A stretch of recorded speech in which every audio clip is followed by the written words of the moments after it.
জাভেদ বারিক হত্যার ঘটনায় কালো ফিতে লাগিয়ে শ্রদ্ধা জানিয়ে সঙ্গে অপারেশন সিঁদুরের সাফল্য তুলে ধরে গণেশ পুজোর নিরঞ্জন নিয়ামতপুরে।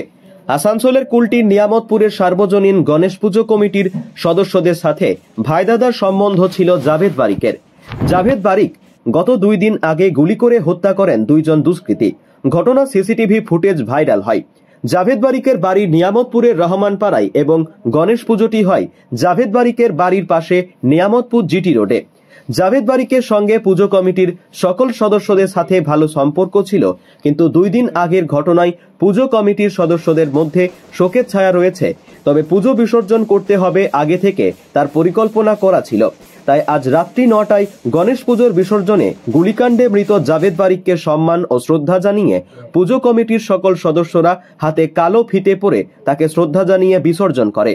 তার সাথে কাশ্মীরের পাহেলগাঁওয়ের ঘটনায় অপারেশন সিঁদুরের সাফল্য তুলে ধরে বর্ণাঢ্য শোভাযাত্রার মাধ্যমে গণেশ পুজোর বা ভগবান গণেশের নিরঞ্জন করা হলো। পশ্চিম বর্ধমান থেকে কাজল মিত্রের রিপোর্ট।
দাদা, গণেশ পূজার বর্ণাঢ্য শোভাযাত্রা এবং এই শোভাযাত্রার মধ্যে দেখা যাচ্ছে আপনাদের যে ক্লাবের সদস্যরা সবাই হাতে কালো রিবন বা বেজ পরে রয়েছেন, কি কারণে?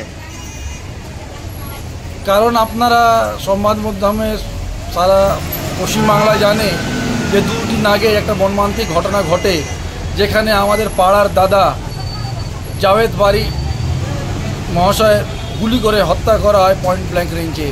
আমাদের যেহেতু এই প্রোগ্রামটা আগে থেকে নির্ধারিত ছিল, সেই জন্যে আমরা এই প্রোগ্রামটা করছি এবং ওনাকে সম্মান আর শ্রদ্ধা জানাবার জন্যে, জ্ঞাপন করার জন্যে আমরা সকল ক্লাবের সদস্যরা কালো পাট্টা বেঁধে ওনাকে শ্রদ্ধাঞ্জলি অর্পণ করছি। আপনার নামটা? আমার নাম রাজা বিশাল গুপ্তা, আমি মেম্বার নিয়ামতপুর যুবক সংঘের।